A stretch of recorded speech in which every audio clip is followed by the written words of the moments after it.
Assalamualaikum warahmatullahi wabarakatuh. Allahumma sholli ala Sayyidina Muhammad wa ala ali Sayyidina Muhammad. Pemirsa yang dirahmati Allah, marilah kita simak ceramah dari Kiai Haji Abdullah Gimnastiar dengan tema agar hati lebih yakin ketika ditimpa kepahitan. Sebelumnya marilah kita perbanyak sholawat minimal 1000 kali sehari, agar hidup kita penuh barokah dan mendapatkan syafaat kelak. Selamat menyaksikan. Alladzina idza asabatkum musibah, yang ketika dia ditimpa musibah, qalu, dia berkata, innalillahi wa inna ilaihi raji'un. Sesungguhnya kami ini milik Allah dan kami kembali kepadanya. Mereka itulah yang akan mendapatkan curahan keberkahan yang besar, rahmat Allah, ampunan dan petunjuk. Artinya sudah pasti dalam hidup ini kita akan menghadapi sedikit saja bisyai. Tidak ada yang lebih pahit dari berharapnya hati. Allahumma aftah lana hikmataka ya Allah.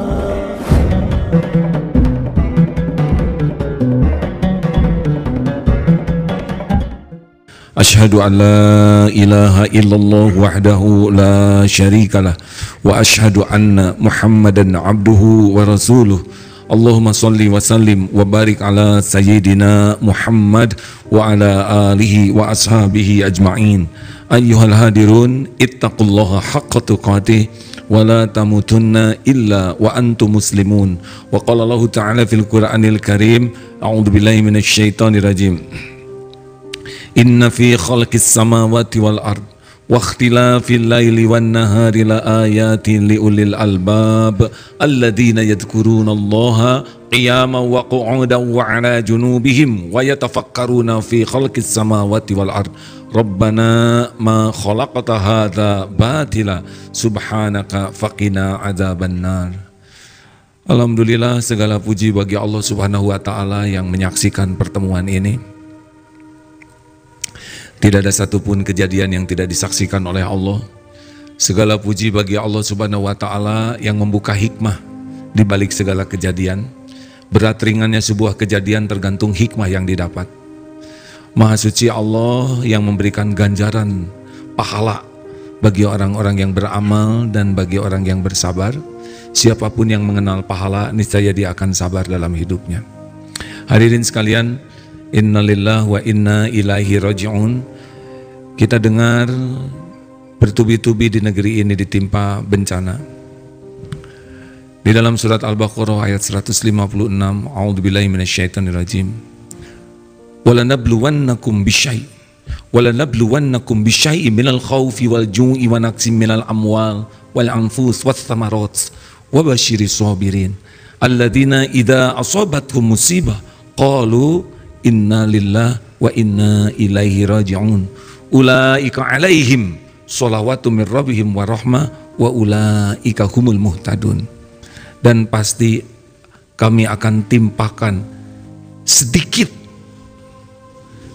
ketakutan, kelaparan, kekurangan harta, jiwa, buah-buahan, dan berikan kabar gembira bagi orang yang sabar. Siapakah orang yang sabar? Alladzina idza asabatkum musibah, yang ketika dia ditimpa musibah, qalu, dia berkata, innalillahi wa inna ilaihi raji'un. Sesungguhnya kami ini milik Allah dan kami kembali kepadanya. Mereka itulah yang akan mendapatkan curahan keberkahan yang besar, rahmat Allah, ampunan dan petunjuk. Artinya sudah pasti dalam hidup ini kita akan menghadapi sedikit saja bisyai. Karena dalam hidup ini hanya ada 4 kejadian. 1, kita akan berbuat baik karena kita bukan setan. Tapi kebaikan tidak akan membahagiakan dan memuliakan kecuali dengan kunci ikhlas. Orang yang tidak ikhlas tidak menikmati kebaikan yang dia lakukan dan juga tidak akan terangkat kemuliaannya dengan pahala dan derajat di sisi Allah. Yang kedua, pasti dalam hidup ini akan ada dosa. Kita ini bukan nabi, bukan rasul yang tanpa dosa. Tetapi kalau dosa sudah pernah terjadi dan kita tobat, kuncinya tobat. Innallaha yuhibbut tawwabin wa yuhibbul mutatahhirin. Sesungguhnya Allah sangat mencintai orang yang bertobat dan mensucikan diri. Ada kalanya orang naik derajatnya karena dosa yang pernah dia lakukan, bukan dosanya, tapi tobatnya ini tobat nasuha yang membuat dia dicintai Allah. Beramal jadi sombong, tergelincir jadi tobat. Nah, tobat ini yang mengangkat derajat. Yang ketiga, yang pasti ada dalam hidup ini adalah limpahan nikmat karunia yang tiada bertepi. Tapi semua nikmat sepanjang waktu yang Allah berikan tidak akan ternikmati kecuali kalau orang punya kunci yang ketiga, yaitu syukur. Syukurlah yang mengubah semua jadi nikmat. Nikmat yang ada ini tidak ternikmati kecuali pakai syukur. Banyak orang yang sengsara bukan karena kurang karunia, tapi karena kurang bersyukur. Dan yang keempat, pasti dalam hidup ini walanabluwannakum bisyai'im minal khauf, ayat yang tadi. Tapi semua kepahitan pun akan membuka karunia besar di belakang sana, besar sekali. Asal punya kunci yang keempat, yaitu sabar. Bagaimana supaya bisa sabar? Kunci yang pertama, kalau kita sabar itu ada 3 tempatnya. Sabar itu prinsip dasarnya adalah menahan diri, mengendalikan diri. Orang itu bermasalah karena tidak bisa menahan diri, tidak bisa mengendalikan diri, kalah oleh nafsunya. Sabar itu ada 3 tempatnya. 1, sabar ketika taat. Ini Jumatan ini perlu kesabaran. Orang yang tidak sabar dia tidak akan Jumatan, tidak mau datang lebih awal, tidak lebih bersiap-siap, seadanya saja. Orang sabar dalam ibadah itu kesabaran. Yang kedua, sabar dalam menjauhi maksiat. Di mana-mana banyak godaan. Mata, telinga, di mana-mana godaan. Nah, orang yang sabar, dia bisa nahan diri supaya tidak termakan oleh godaan. Dan yang ketiga, sabar ketika ditimpa musibah. Bagaimana kuncinya supaya sabar ketika ditimpa musibah? At-Taghabun ayat 11. 1, bahwa harus yakin musibah ini terjadi dengan izin Allah. A'udzubillahi minasyaitonirrajim. Ma asaba min musibatin illa biiznillah. Wa may yu'min billah yahdi qalbah. Wallahu bikulli syai'in alim. Tak ada satupun musibah yang terjadi kecuali dengan izin Allah. Dan barang siapa yang yakin kepada Allah, yahdi qalbah, Allah akan memberikan petunjuk di hatinya. Jadi berat ringannya hidup ini tergantung Allah ngasih hikmah tidak di hati kita. Seperti orang yang tertipu, kalau Allah bukakan hatinya, hikmah, dia merasa bersyukur. 1, bukan dia yang jadi penjahat penipunya. Yang kedua, bisa jadi uang yang diambil ini menyelamatkan dia dari penggunaan uang yang bisa mencelakakan dirinya. Banyak hikmah di balik kepahitan, tapi itu hanya bagi orang-orang yang dibukakan hatinya oleh Allah Subhanahu wa taala, buah daripada keimanan. Surat lainnya di dalam surat Al-Hadid, a'udzubillahi minasyaitonirrajim. Ma asaba min musibatin fil ard. Tak ada satupun musibah yang menimpa di bumi, wala fi anfusikum, juga pada dirimu, illa fi kitabim min qabli an nabra'aha, kecuali sudah tertulis di Lauh Mahfuz sebelum kami mewujudkannya. Inna dzalika 'alallahi yasir, dan yang demikian itu mudah bagi Allah. Likaila ta'sau 'ala ma fatakum wala tafrahu bima atakum wallahu la yuhibbu kulla mukhtalin fakhur. Agar kamu tidak terlalu duka cita dengan apa yang luput dan tidak terlalu gembira dengan apa yang Allah berikan padamu. Sesungguhnya Allah tidak menyukai orang yang sombong lagi membangga-banggakan diri. Jadi kalau ditimpa musibah, nanti kepahitan, harus yakin ini terjadi dengan izin Allah. Dan sudah tertulis di Lauh Mahfuz. Lalu apa kaitannya dengan dosa? Kan takdir, ada takdir berlapis dari Allah. Dan keburukan apapun yang menimpa, itu dari dosamu sendiri. Maka kalau nanti terjadi sesuatu, jangan sibuk nyalahkan orang lain. Dosa apa yang mengundang kepahitan ini bagi saya? Lebih sibuk memikirkan dosa sendiri, itu jauh lebih mendekatkan kepada tobat. Orang yang tidak bisa tobat adalah orang yang merasa dirinya sebagai korban. Tapi kalau orang yang bisa tobat, yang berani jujur, dosa apa yang saya lakukan sehingga dompet saya hilang? Saya tidak bayar zakat.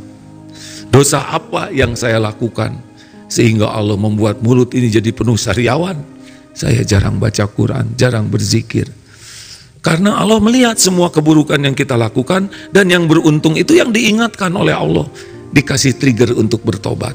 Makanya kalau ada kepahitan dalam bentuk apapun, kita sebagai suami pulang ke rumah, istri marah-marah, daripada sibuk memikirkan kemarahan istri, lebih sibuk, dosa apa yang saya lakukan di luar, sehingga sampai ke rumah saya menemukan ketidaknyamanan. Kita tobat, Allah suka, tidak sulit bagi Allah membulak-balik hati istri. Pokoknya kepahitan apapun, bawa tobat. Tapi bagaimana ini terasa berat? Ingat ayat lainnya, la yukallifullahu nafsan illa wus'aha. Allah tidak membebani seseorang kecuali sesuai dengan kesanggupan. Allah Maha Adil, hadirin. Kita ini ciptaan Allah. Allah tahu siapa kita yang sebenarnya. Allah tahu tingkat intelektual kita. Allah tahu keilmuan agama kita. Allah tahu tingkat kadar keimanan kita. Allah juga tahu kondisi fisik kita. Allah tahu kondisi mental kita. Allah tahu segala-galanya tentang kita, lebih tahu daripada siapapun dan lebih tahu daripada kita sendiri.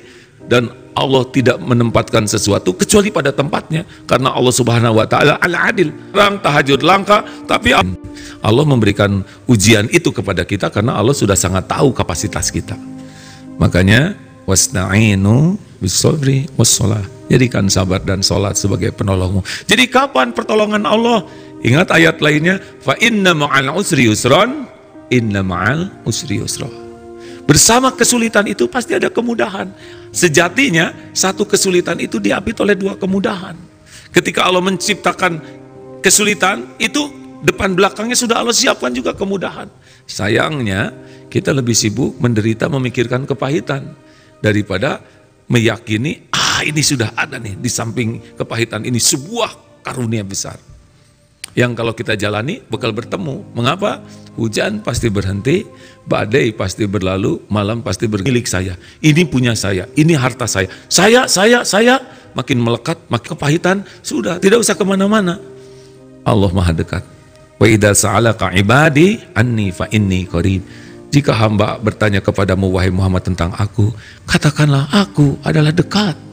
Wa huwa ma'akum ayyama kuntum wallahu bima ta'maluna basir. Dan dia Allah bersamamu dimanapun kau berada, dan Allah Maha melihat apapun yang kau kerjakan. Semakin putus harapan dari makhluk, hanya berharap dari Allah. Wa may yatawakkal 'ala Allah fahuwa hasbuh. Allah jamin, Allah beri jalan keluar, Allah cukupi keperluan kita. Hadirin sekalian, jadi kalau ada kepahitan, musibah, jadikan ini sarana sebagai pendekat kepada Allah, dan nanti Allah yang akan menyelesaikannya. Hati dibuat tenang, pikiran dibuat jernih, kita dipertemukan dengan siapa yang jadi jalan pertolongan Allah. Allah akan mengatur semuanya. Kalau kita jadikan musibah ini menjadi pendekat kepada Allah. Barakallahu li wa lakum. Allahumma shalli ala sayyidina.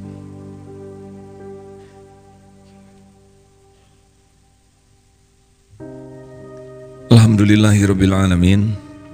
Alhamdulillahilladzi anzala sakinah fi qulubil mu'minin liyazdadu imanan ma'a imanihim.